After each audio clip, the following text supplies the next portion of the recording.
വൈക്കം കൂടലി ഷോപ്പിലേക്ക് ഒരു ആർട്ട് ഷൂട്ടിന് കൂടി വിളിച്ചിട്ടുണ്ടായിരുന്നു കേട്ടോ. അപ്പോൾ അതിൻ്റെ ഒരു ഗെറ്റ് റെഡി വിത്ത് മീ ആണെന്ന്. ഇതിൽ ഞാൻ ഉപയോഗിക്കുന്നത് അക്വാ ലെൻസിൻ്റെ ഡസ്കി ബ്രൗൺ ലെൻസാണ്. ഞാൻ പേഴ്സണലിയും അതുപോലെ എൻ്റെ ബ്രൈഡ്സിന് വേണ്ടിയിട്ട് കൂടുതൽ ഉപയോഗിക്കുന്നത് ഈ ഒരു ലെൻസാണ് കേട്ടോ. ആൻഡ് മുടിയൊക്കെ ഒന്ന് സ്ട്രൈറ്റ് ചെയ്ത് കൊടുത്തു, ഫ്രണ്ടിൽ ഒന്ന് ലോങ് ലാസ്റ്റ് ചെയ്ത് കിടക്കാൻ വേണ്ടി ചെറുതായിട്ട് ക്രിംപ് ചെയ്തു. ഇത് ഫ്ലിക്ക കോസ്മെറ്റിക്സിൻ്റെ മോയ്സ്ചറൈസർ പ്ലസ് പ്രൈമറാണ്. അതുപോലെ ഇത് ഇൻസൈറ്റിൻ്റെ ഫുൾ കവറേജ് കിട്ടുന്ന ഒരു കൺസീലറാണ്. ഇത് ഞാൻ പേഴ്സണലി ഉപയോഗിക്കുന്നതാണ് കേട്ടോ. ഐബ്രോസ് ഒക്കെ ഒന്ന് ഫില്ല് ചെയ്ത് കൊടുത്തിട്ടുണ്ട്, അതുപോലെ വാലൊക്കെ ഇട്ടൊന്ന് കണ്ണെഴുതിയിട്ടുണ്ട്.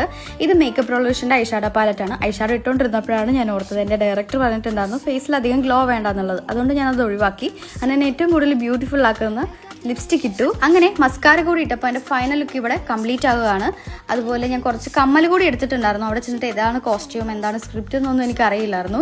അങ്ങനെ നമ്മുടെ വൈക്കംകാരുടെ സ്വന്തം കൂടലി എത്തിയിരിക്കുകയാണ്. ഇതാണ് ഞാൻ ഫസ്റ്റ് ഇട്ട കോസ്റ്റ്യൂം, ഇതെൻ്റെ സെക്കൻഡ് കോസ്റ്റ്യൂം. ഇതൊക്കെ കൂടലിൽ നിന്ന് തന്നെ നമുക്ക് തരുന്നതാണ് കേട്ടോ. ആൻഡ് ഇതാണ് എൻ്റെ ഡയറക്ടർ, ഇതാണ് ക്യാമറാമാൻ. അങ്ങനെ മനോഹരമായ ഒരു ഡേ ഫിനിഷ് ആയിരിക്കുകയാണ്. അപ്പോൾ അടുത്ത ഷൂട്ടിന് കാണാം. Bye bye.